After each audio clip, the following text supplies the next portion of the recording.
So last time we were discussing upstream and downstream. हमने सिर्फ इतना पढ़ा कि अपस्ट्रीम में जो दो सिचुएशंस अराइज होती हैं वो कब अराइज होती हैं, जब किसी बोर्ड को तुम उठा करके किस बोर्ड को या खुद को भी तुम कहाँ पे एक दूसरे स्पीड के साथ मैच मतलब बैठा देते हो। जैसे कि दूसरा स्पीड क्या है, स्पीड ऑफ द स्ट्रीम। जब एक बोर्ड को तुम रिवर में बैठाते हो तो दो स्पीड उस बोर्ड पे काम करने लगती है। दो सिचुएशन अराइज होते हैं। दो सिचुएशन क्या कि अगर तुम रिवर के फ्लो में रिवर के साथ साथ अपने बोट को ले जा रहे हो तो रिवर का flow will help that boat also. So जो तुम्हारा रिजल्टेंट स्पीड होता है वो दोनों का एडअप हो जाता है। ये एक तरीके का फोर्स हो गया। समझ लो कि मान लो कि तुम एक फोर्स लगा रहे हो, राइट। एक फोर्स लगा रहे हो आगे बढ़ने के लिए, किसी भी चीज को मूव कर रहे हो, ठीक है, या मूव कर रहे हो, उसके साथ एक और फोर्स लग रहा है जो कि तुम्हें आगे मूव करने में हेल्प लग रहा है, कर रहा है। तो those two when Yes. added, that situation is called what? Upstream and downstream, बताओ। Downstream. Perfect. And when it is against the speed, मतलब ये अपनी स्ट्रीम आ रही है, okay, and this is the board. So what this will go, ऐसा तो नहीं कि बोर्ड को देख करके ये बदल लेगी अपना रास्ता। It's not possible, right. So what they will do is कि ये बोर्ड साथ साथ इसको क्या करेगी, अब ये पॉइंट बोर्ड बेचारा ये आगे बढ़ना चाहता है क्योंकि इसको यहां से यहां पहुंचना है, बट ये रिवर की फ्लो क्या करेगी, इसको अपने साथ पीछे ले जाने की कोशिश करेगी। तो इस बंदे को यहां से यहां तक पहुंचने के लिए अपना ज्यादा स्पीड लगाना पड़ेगा, ज्यादा फोर्स, ज्यादा स्पीड एक्वायर करना पड़ेगा, नहीं तो वो इसके साथ बह जाएगा। Because this one, if this one will be greater, what will happen? This force will take this boat आराम अपने साथ फ्लो में ले जाएगी। इसलिए कभी भी नॉर्मल देखो, तुम इतने ज्यादा फ्लो में इंसान कभी भी तैरने या ये नहीं चाहता है। क्यों? क्योंकि तुमने सुना होगा कि ज्यादा तेज लहर आई, ऐसा कुछ हुआ, लोग बह गए उसके साथ। Because they can't generate that much of force, so it is against the speed.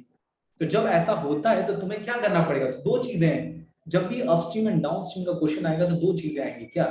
एक तो speed of the boat in still water, यानी जो टोटल मेरा फोर्स एक स्टिल वाटर में रहता वो फोर्स कितना है। सेकंड क्या आएगा, मेरा वो स्ट्रीम के साथ, मेरा स्ट्रीम के साथ क्या, स्ट्रीम के साथ ये एक तो हो गया कि पहला हो गया कि कितना लग रहा है, और दूसरा स्पीड ऑफ द स्ट्रीम। दो स्पीड यहाँ पे आ जा रहे हैं सिचुएशन में, एक speed of the boat and speed of the stream.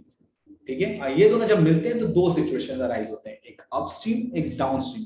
तो उस समय दोनों की एक रिजल्टेंट स्पीड तुम्हें लिखनी है। एक सेकेंड, हाँ, तो दोनों की एक रिजल्टेंट स्पीड, मैंने क्या बोला, अपस्ट्रीम डाउनस्ट्रीम में दो सिचुएशन अराइज हो जाएंगे गुरीब। So this one will be, मान लो अपस्ट्रीम यानी स्ट्रीम के against, and this one will be downstream. ठीक है, तो अपस्ट्रीम क्या हुआ, ये मेरा बोट हुआ, तुम आगे बढ़ने की कोशिश कर रहे हो x किलोमीटर पर आवर के साथ।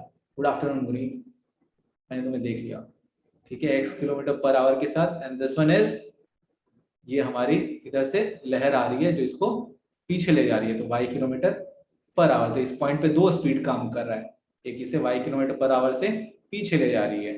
तो हमेशा जब भी अपस्ट्रीम एंड डाउनस्ट्रीम का आएगा तो दो स्पीड जो तुम्हें माननी है वो है speed of the boat and speed of the stream in still water. So upstream में जो रिजल्टेंट स्पीड जो निकलती है, अपस्ट्रीम की स्पीड तुम लिखोगे what, speed of the boat in upstream.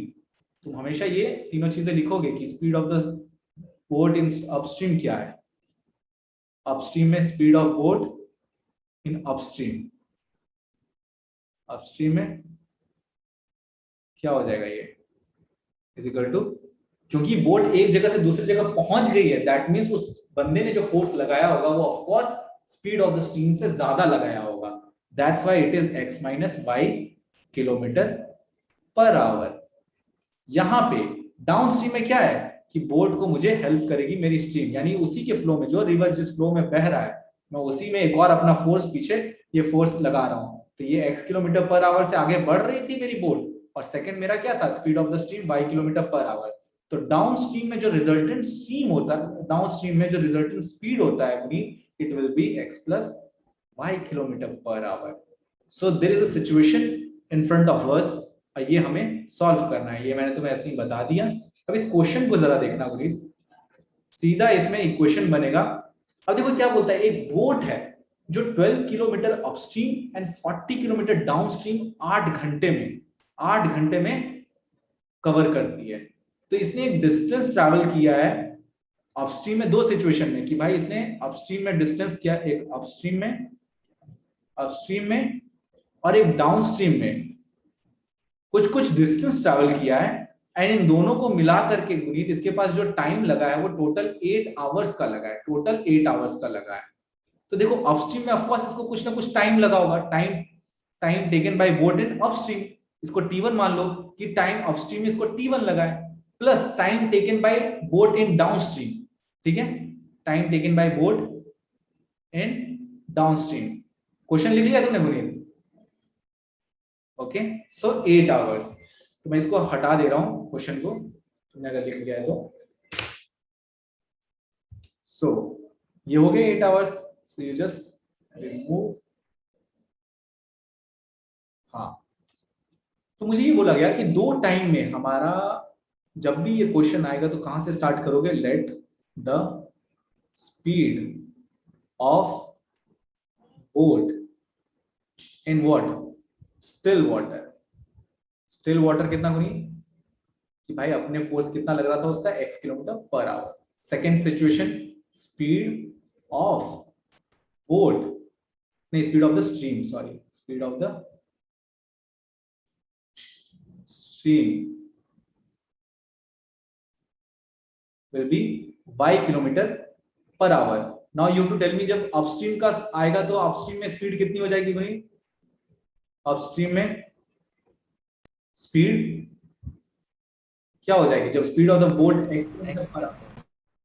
Upstream, upstream against the stream,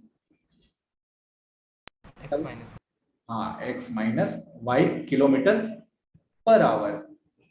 downstream में इसकी स्पीड क्या हो जाएगी? x + 5।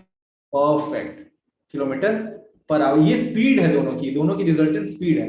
अब सिचुएशन फर्स्ट में क्या बोलता है कि वो 12 किलोमीटर अपस्ट्रीम, 12 किलोमीटर अपस्ट्रीम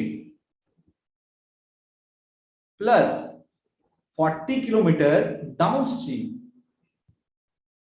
जो टोटल इसको आवर्स लग रहा है वो 8 आवर्स है। देखो यहाँ पे क्या है, ये आवर की क्वांटिटी है, राइट हैंड साइड आवर की क्वांटिटी है, तो उस लेफ्ट हैंड साइड में मुझे टाइम ही निकालना है। तो मुझे साफ साफ पता है कि ये मेरा डिस्टेंस हो जाएगा अपस्ट्रीम का। अपस्ट्रीम की स्पीड मुझे पहले से दी हुई है, मैंने निकाली यहाँ पे, ठीक है। तो टाइम टेकन इन अपस्ट्रीम कितना हो जाएगा? टाइम इसको कितना लगेगा बताओ? टाइम अपस्ट्रीम में, क्योंकि ये राइट हैंड साइड टाइम की क्वांटिटी है ना, तो यहाँ पे भी 2 टाइम लगे हैं मुझे अपस्ट्रीम ट्रैवल करने में एंड डाउनस्ट्रीम ट्रैवल करने में। तो time in upstream and time in downstream, दोनों के मिलाकर के जो हो रहा है गुनी, that is 8 hours. So tell me what is time? अगर तुम्हें वो ट्राइंगल याद है बताओ, टाइम इज व्हाट? ऊपर d, what is time? Time equals distance upon speed. Perfect. Distance मेरा ये अपस्ट्रीम में कितना दे रखा है? मेरे को टाइम इन अपस्ट्रीम चाहिए, तो टाइम इन अपस्ट्रीम में तो डिस्टेंस इन अपस्ट्रीम वो क्योंकि टाइम इसका अलग होगा, अपस्ट्रीम का डिस्टेंस अलग है, स्पीड अलग है, तो दोनों टाइम भी अलग होगा। तो टाइम इन अपस्ट्रीम क्या होगा? लिखोगे तुम कि distance in upstream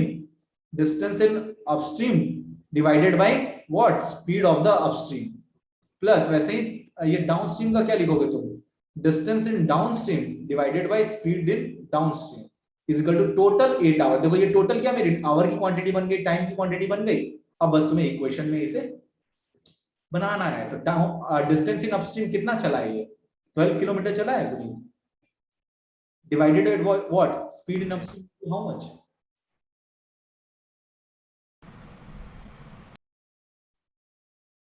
speed in upstream, so x - 1। Perfect, plus distance in downstream is how much गुनी? उन्होंने कितना बोल रखा है कि कितना डाउनस्ट्रीम में चला? x + 1। नहीं, डिस्टेंस कितना चला है गुनी? डिस्टेंस 8 डिस्टेंस 8 कहां ध्यान है तुम्हारा? डिस्टेंस 40 किलोमीटर, साफ साफ लिखा हुआ है ना 40 kilometre. 40 divided by what? Speed in downstream is how much? बोल सकते हो नहीं तुम? 40/x + 1 is equal to 8 hours.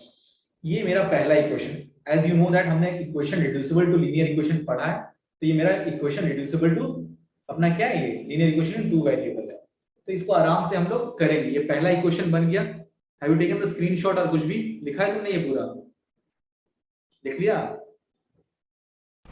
Sir अभी स्क्रीनशॉट लिया है। ठीक है, स्क्रीनशॉट लिया, ये बनाना है गुनीत। ओके, सेकंड, अब सेकंड वाला तुम बताओगे, बस कुछ नहीं किया मैंने। ये जो टोटल 8 आवर्स इसको लगा है, ये 8 आवर्स दो चीजों में लगा है, अपस्ट्रीम ट्रैवल करने में, स्ट्रीम के अगेंस्ट जाने में, और फिर स्ट्रीम के साथ साथ लौटने में। तो तुम ये पूछोगे अपने आप से कि हाँ, टाइम, दो टाइम लगा है, ये जो 8 घंटे हैं वो दो चीजों में टाइम डिवाइड हो गया है, अपस्ट्रीम जाने में एंड डाउनस्ट्रीम आने में। तो अपस्ट्रीम जाने में टाइम कितना लगेगा? वो distance in upstream divided by speed of the upstream. तो डिस्टेंस तुम अपने आप से पूछोगे कितना दे रखा है, 12 दे रखा है। स्पीड कितना हो जाएगा? x minus y. x is the speed of boat in still water minus speed of the stream, क्योंकि अगेंस्ट द स्ट्रीम है, plus distance in down stream कितना चला है, क्योंकि time is equal to distance upon speed होता है।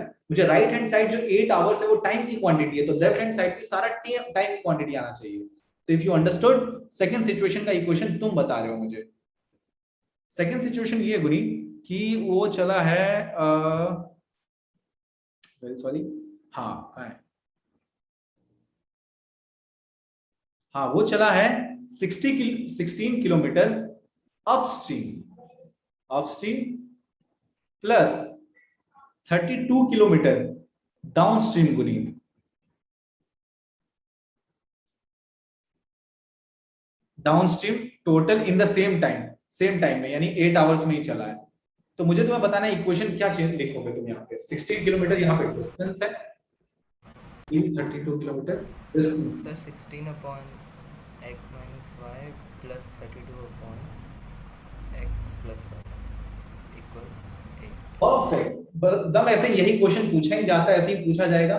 और तुम्हारा क्वाड्रेटिक इक्वेशन भी सेम यहाँ पे ऐसी चीज होगा, बस वहां पे इन दोनों में से एक चीज तुम्हें दे दी जाएगी, क्योंकि वहां पे एक ही बार क्वाड्रेटिक इक्वेशन है, तो तुम्हें या तो स्पीड ऑफ द स्ट्रीम दे दी जाएगी या तो speed of the boat in still water दे दी जाएगी, और सेम क्वेश्चन रहेगा और कुछ फर्क नहीं रहेगा। समझ में आ रहा है?